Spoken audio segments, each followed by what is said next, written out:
আসসালামু আলাইকুম ভাই, আমার একটা ম্যাচ দেন তো।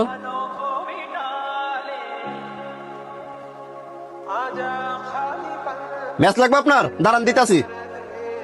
এই নেন। কিরে মুয়াজ্জিনে ম্যাচ দিয়ে কি করে? সিগারেট খাওয়া ধরলো নাকি? শোন, সিগারেট সবাই খায়, কেউ ওপেনে আর কেউ গোপনে। তোর কথায় আমিও একমত। সংসার নাই, রান্না বাড়ি নাই, খাই দো মানুষের ভাই তুই ম্যাচে কি করে? এলাকার মানুষের জ্ঞান দিয়া আমগরা বাপ মার সামনে খারাপ বানায়া হ্যাঁ অনেক নিজেই সিগারেট খায়, এইটার একটা বিট করতেই হইব। তুই ঠিক কইছস।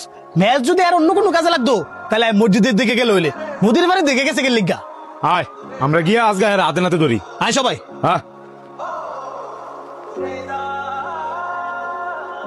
এই মসজিদ কারণ। আসসালামু আলাইকুম। ওয়ালাইকুম আসসালাম। মুয়াজ্জিন আপনার লাগে ম্যাচ আছে, দেড়শো একটু সিগারেটটা ধরাই।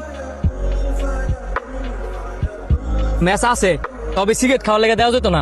তো আপনি যে সিগারেট খান নাকি নদীর ঘর ম্যাচ লিয়ে আইছেন গাঞ্জা খাইতেন?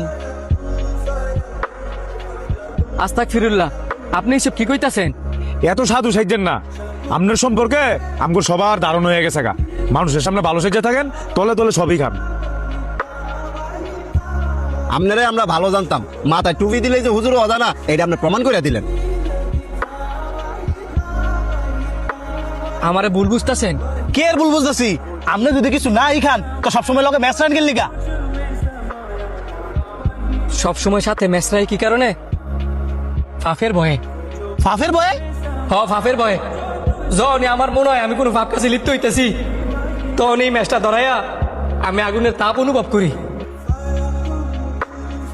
যাতে কইরা জাহান নামের আগুনের কথা মনে পড়ে। এই পৃথিবীর আগুনের তাপই এত ভয়ঙ্কর, জাহান নামের আগুন না জানি কত ভয়ঙ্কর। এই ম্যাচের আগুনের তাপই আমি সহ্য করতাম পারি না। আমার যখন জাহান নামের আগুনের মধ্যে ফালাই দিব, ওই তাপ আমি কেমনে সহ্য করে নিমু? এবার বুঝছেন আমি কি কারণে সবসময় ম্যাচটা রাহি। আপনারা তো না জানি না বুঝছে আমার মিথ্যা অপবাদ দিতেছেন। হুজুর আপনি আমগরে মাফ করে দেন। মাফ করার মালিক আমি না, মাফ করার মালিক হচ্ছে উপর